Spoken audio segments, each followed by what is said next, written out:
donc là je fais un trailer action sur Andor saison 2. Je crois pas, il me semble que c'est la première fois qu'il y a un thriller, un petit quelque chose. Quoique je crois que j'en ai fait une il n'y a pas longtemps aussi. Enfin là c'est vraiment le. La promo commence, je crois que ça va sortir en avril, donc forcément ils sont obligés de speeder pour la promo. Donc Andor, qu'est-ce que c'est? Bah c'est une énième série spin-off à Star Wars. C'est sur le personnage d'Andor, caché Andor, que l'on a vu dans Rogue One. La saison 1, je l'avais vraiment adoré, c'est la grosse surprise. La 2, bon bah voilà, je suis dans les starting blocks totalement pour découvrir en fait la saison 2. Alors normalement, ça devrait être la dernière saison de Andor, non pas parce que ça fait un vide, mais parce que le réal, je crois que c'est Tony Gilroy, enfin le showrunner, enfin celui qui s'occupe du truc, l'a prévu en 2 saisons. Donc la première, c'est on voit Caché en Or qui rejoint la rébellion. Normalement, la deuxième devrait être la jonction entre la première, donc on voit Caché en Or qui reçoit la rébellion, qui rejoint la rébellion, et le film Rogue One. Donc on devrait, enfin, je veux pas spoiler, mais grosso modo, on devrait voir Caché en Or qui non seulement rejoint la rébellion, mais qui devient de plus en plus important, au point de devenir un élément clé, un membre clé, même si il est secondaire dans le background de Rogue One. Moi, une petite fan théorie, c'est vrai que le dernier épisode se finit par montrer dans le QG je crois, c'était pas la bataille de Wellwyn. C'est pas Bespin parce que c'est Bespin. Ah, la bataille. Non, ça peut pas être ça. La bataille de Yedlin, c'est dans le quatrième, c'est pas dans Rogue One. Dans Rogue One, on voit seulement le. Ah, je sais plus le nom de la planète en question, mais je pense que on devrait. Normalement, fan théorie de ma part, dans le dernier épisode, on devrait le revoir, on devrait le voir, bah, rejoindre la bataille où, enfin, le QG où on a vu, on voit dans Rogue One. Pas à la fin, mais celle du début. Celle où le début où on découvre Andorre. Donc, je vais regarder un petit peu ça de plus près. Je crois que le premier truc m'avait convaincu déjà. Donc, c'est uniquement pour voir un petit peu où est-ce que ça en est.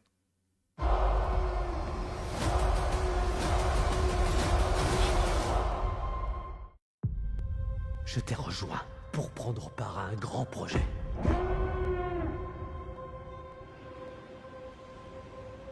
L'Empire ne doit surtout pas gagner. C'est une mission Ah, il est de d'agent retour, différent.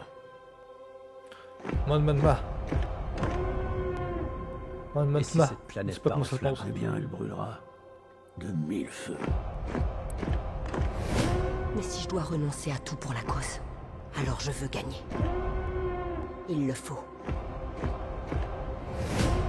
Si nous ne faisons pas front tous 23 ensemble, nous avril, ok. serons complètement écrasés.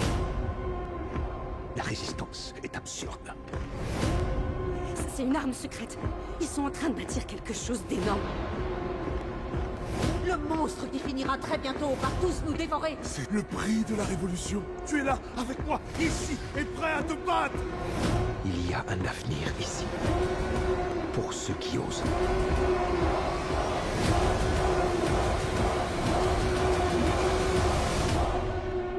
Bienvenue dans la rébellion. Voilà, c'est officiel, c'est acté. Bienvenue dans la rébellion.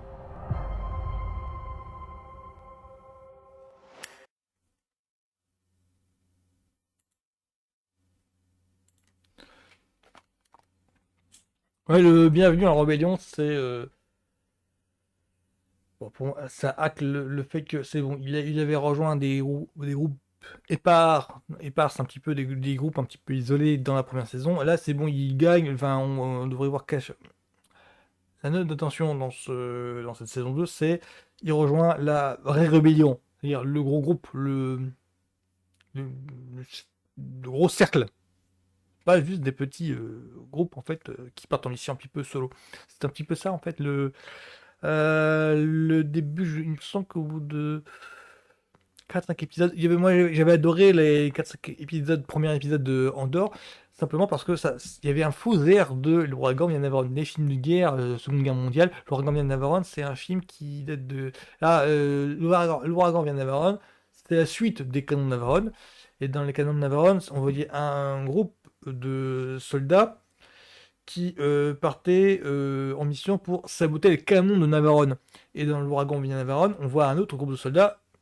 Le lien avec Navarone, c'est simplement que ce groupe, en fait, dans le groupe, dans les 10, il y a un ou deux qui vient des canons de Navarone.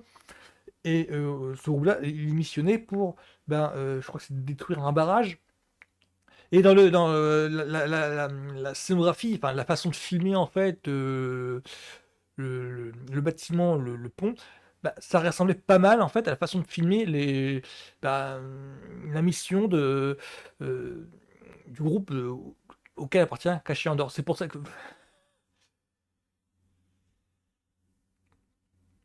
il y avait une atmosphère qu'on retransmet bien là, c'est l'atmosphère de résistance Seconde Guerre mondiale. Ça, la résistance, le côté film de guerre du point de vue de la résistance. C'est un petit peu ce que je retrouve là, enfin, avec cette saison 2 là. Alors, une petite anecdote sur, enfin, il y a un personnage que je me demande pourquoi est-ce qu'elle est là. Alors, le personnage est vachement intéressant, c'est le personnage de Mon Mothma. Je crois que ça se prononce comme ça, qui est donc une haute personnalité. Je crois qu'elle est. Il me semble que la sénatrice dans au moment de la Haute République, et elle est déchue durant l'ère de l'Empire, et elle devient haute personnalité, haute commandant de la rébellion. On la voit déjà dans la trilogie originale. C'est elle qui parle dans le QG pour décrire le plan en question. Je crois qu'elle est pote avec Leia d'ailleurs. On la voit dans le centre de commandement à côté de Leia. Elle est aussi dans Rogue One. Et là, en fait, c'est parce que je parle d'elle parce que le personnage existe donc dans la trilogie originale. Et là, elle a été recastée parce que normalement, la trilogie originale date des années 470-80. C'était plus possible de prendre la même actrice pour interpréter le personnage dans une série qui se passe quelques années avant. Je crois que c'est Geneviève O'Reilly qui l'incarne là. Et moi, ça m'a amusé parce que ce personnage-là, dans Andor, chronologiquement, elle se justifie, mais le problème, c'est que la signification de ce personnage, le rôle de ce personnage, l'importance de ce personnage, si on ne connaît pas le lore de Star Wars, on prend ça comme une fan service. Alors que j'ai dû me renseigner sur elle pour comprendre Ah oui, d'accord, je comprends mieux pourquoi l'importance du personnage que le personnage a. Parce que je présume que elle va côtoyer ensuite Andor dans la deuxième saison, mais dans la première saison, je me demande vraiment pourquoi est-ce qu'on la suit. Alors que son personnage, je le répète, il est vachement important. C'est Caché Andor mène des missions sur le terrain de la rébellion, enfin de la résistance, pardon. Je crois que c'est la résistance, c'est dans la postologie du terrain de la rébellion. Et Mon Mothma voit la contamination de la Haute République par l'Empire et voit la chute de la Haute République et l'avènement de l'Empire, mais du côté du Sénat. Donc c'est passionnant à suivre des deux côtés en fait, l'avènement de l'Empire, mais des deux côtés en fait. C'est pour ça que moi j'attends beaucoup la saison 2, parce que je me dis comment est-ce qu'ils vont faire pour entremêler les deux trucs harmonieusement. Parce que c'est pas du tout le même ton, la même tonalité, et pourtant c'est toujours aussi intense les deux, dans les deux côtés. Donc voilà, c'était. Moi je suis chaud bouillant pour Andorre, tout ce qui concerne Star Wars, je suis chaud bouillant. Donc voilà, c'était donc ma trailer reaction sur Andorre saison 2. Bisous bisous, à plus.